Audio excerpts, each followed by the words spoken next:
All right. How's everybody doing? If we could silence all phones, please. Did you catch it? Just a reminder, Paul. It's nothing towards. It's nothing towards you.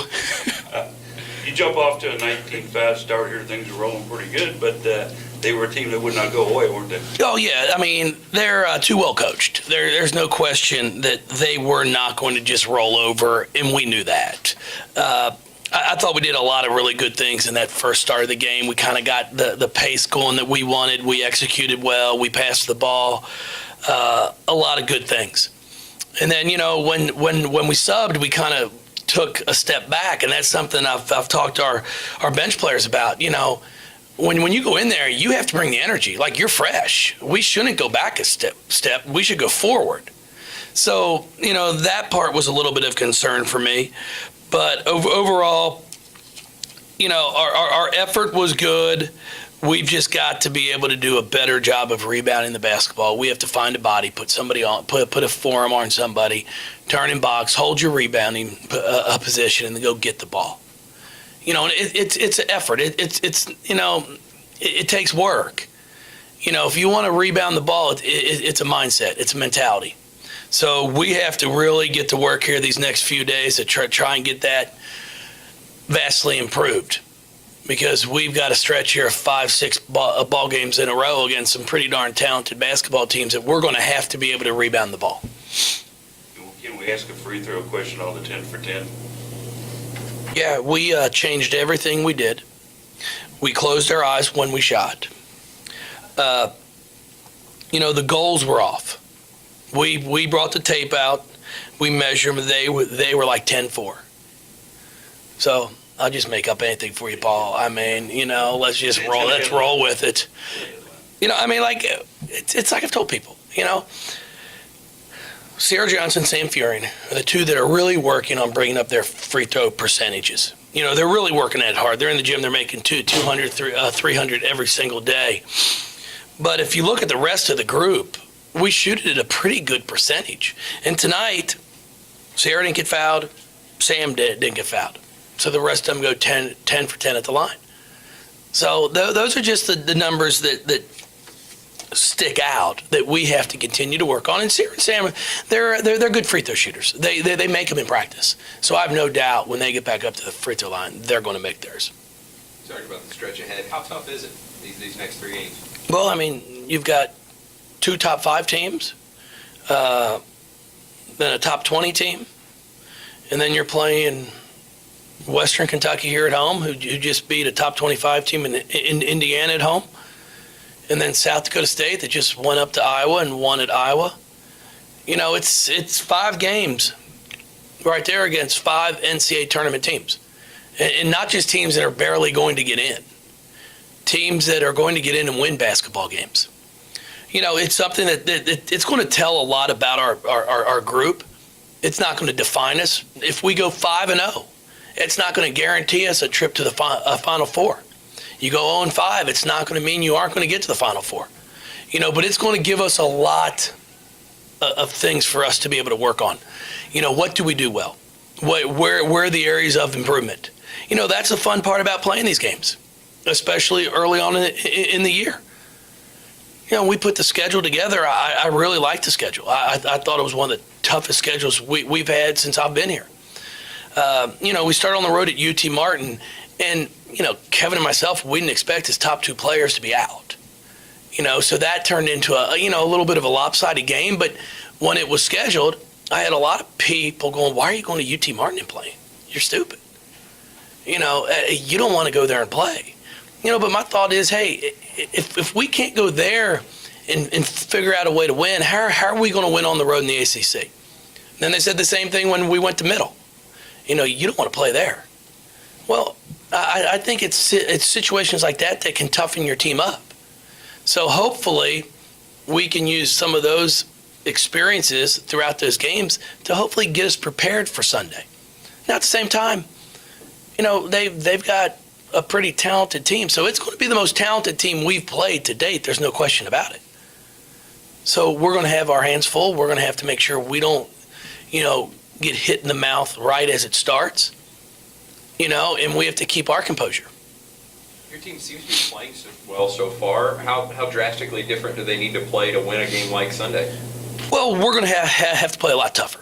We're going to have to rebound the basketball. That's really my biggest concern.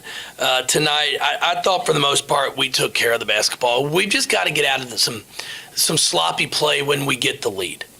That's where you go from being a great team to an elite team. Teams that no matter what the score is, they're going to play the same fundamental basketball. They're not going to get pass happy and try to make 3 or 4 passes when, hey, on the second pass, I got a wide open shot or the post is open.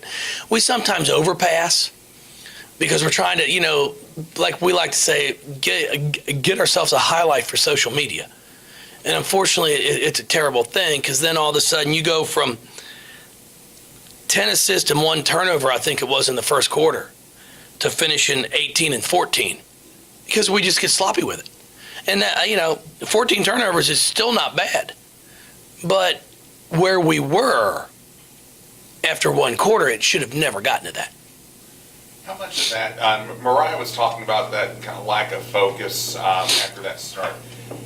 How much does the grind of 3 games in 3 days, even though you did play, your bench liberally throughout, how much of a grind does that take on the mental side of the game? I really don't think it takes any, to be honest with you.